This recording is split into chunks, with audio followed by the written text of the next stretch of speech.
jelas menunjukkan bahawa Datuk Seri Anwar adalah seorang hipokrit yang tidak ada bandingan di dunia ini. Seorang hipokrit yang meletakkan Israel di peta Islam dunia.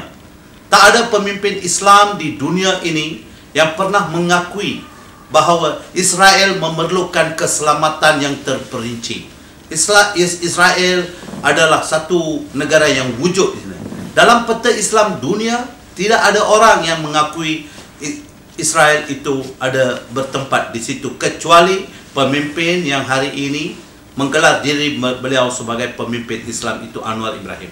Sebelum Anwar Ibrahim tak ada pemimpin yang telah mengatakan bahawa Israel memerlukan keselamatan. Apabila seorang pemimpin politik mengatakan bahawa sesuatu negara itu memerlukan keselamatan keselamatan rapi, bermakna beliau mengiktiraf bahawa negara itu adalah satu negara yang sah.